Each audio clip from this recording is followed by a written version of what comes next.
Welcome to Kanishka IAS. మనం recent news చూస్తుంటే ఇక్కడ జడ్జెస్ని రిమూవ్ చేయడం గురించి అనేది మనకు ఒక న్యూస్ కనబడుతూ ఉంది. సో అసలు జడ్జెస్ని ఎలా రిమూవ్ చేస్తారు, ఇది చాలా చాలా ఇంపార్టెంట్ టాపిక్ యాక్చువల్గా పాలిటీలో. సో అసలు జడ్జెస్ని రిమూవ్ చేయాలంటే మనకు కాన్స్టిట్యూషన్ ఎలాంటి ప్రొవిజన్స్ ఉన్నాయో ఫస్ట్ చూద్దాం. మనకు కాన్స్టిట్యూషన్లో 2 ఆర్టికల్స్ మెన్షన్ చేయడం జరిగింది. ఆర్టికల్ 124. ఈ ఆర్టికల్ 124 ఏం చెప్తుందంటే సుప్రీంకోర్టు జడ్జెస్ని ఎలా రిమూవ్ చేయాలి. Okay, article 218. ఈ ఆర్టికల్ 218 ఏం చెప్తుందంటే హైకోర్టు జడ్జెస్ని ఎలా రిమూవ్ చేయాలి. ఓకే, ఆర్టికల్ 124 కానివ్వండి, లేదంటే ఆర్టికల్ 218 కానివ్వండి, ఈ 2 ఆర్టికల్స్ ఏం చెప్తున్నాయంటే హైకోర్టు జడ్జిని లేదంటే సుప్రీంకోర్టు జడ్జిని ఎవరు రిమూవ్ చేయొచ్చు అంటే ప్రెసిడెంట్ రిమూవ్ చేయొచ్చు. అండ్ విచ్ కండిషన్స్ అంటే ఇన్కేపాసిటీ అండ్ మిస్బిహేవియర్. కాకపోతే ఇక్కడ ఈ 2 ఆర్టికల్స్ కూడా ఎలాబరేట్ చేసి చెప్పడం లేదు. అసలు జడ్జెస్ని ఎలా రిమూవ్ చేయాలి, ఆ ప్రాసెస్ ఏంటనేది ఎక్స్ప్లెయిన్ చేయలేదు. మరి ఎక్కడ ఎక్స్ప్లెయిన్ చేశారంటే జడ్జెస్ ఎంక్వైరీ యాక్ట్లో దీని గురించి క్లియర్గా మెన్షన్ చేయడం జరిగింది. అసలు జడ్జెస్ని ఎలా రిమూవ్ చేయాలి. సో ఈ రిమూవ్ కంటే కూడా మనం ఇంపీచ్మెంట్ అని చెప్పొచ్చు. అసలు జడ్జెస్ని ఎలా ఇంపీచ్ చేయాలనేది మనకు ఒకసారి చూద్దాం. ఎక్కడైనా సరే జడ్జెస్ని హైకోర్టు జడ్జి కానీ లేదంటే సుప్రీంకోర్టు జడ్జిని కానీ రిమూవ్ చేయాలంటే ఇక్కడ ఏంటంటే పార్లమెంటు పాస్ చేయాలి రెజల్యూషన్. సో ఇక్కడ ఫస్ట్ మనం లోక్సభ తీసుకుందాం, తర్వాత రాజ్యసభ తీసుకుందాం.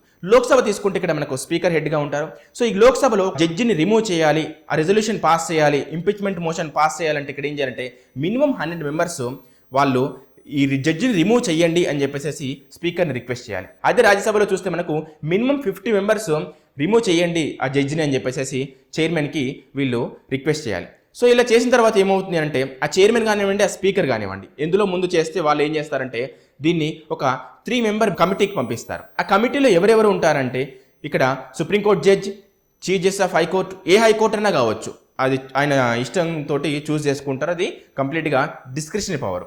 ఎవరి డిస్క్రిప్షన్ పవర్ అంటే స్పీకర్ అవ్వచ్చు, లేదంటే ఇటు చైర్మన్ అవ్వచ్చు. తర్వాత next distinguished jurist.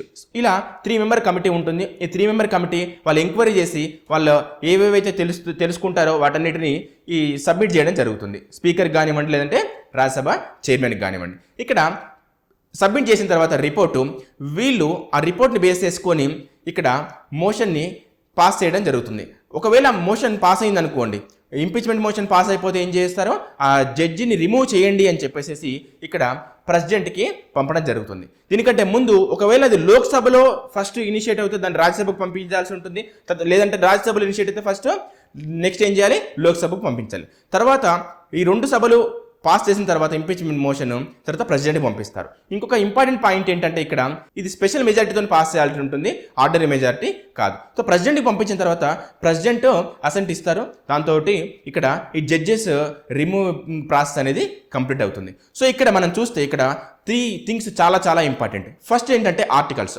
Article 124 for supreme court, ఆర్టికల్ 218 ఫర్ హైకోర్టు జడ్జెస్. ఇది first point, very very important. Next ఇది పూర్తిగా కంప్లీట్గా ఇన్ఫర్మేషన్ ఇచ్చిందా కాన్స్టిట్యూషన్లో రిమూవింగ్ ఆఫ్ జడ్జెస్ గురించి అంటే లేదు. ఇది ఇంప్లిసిట్, ఎక్స్ప్లిసిట్ కాదు.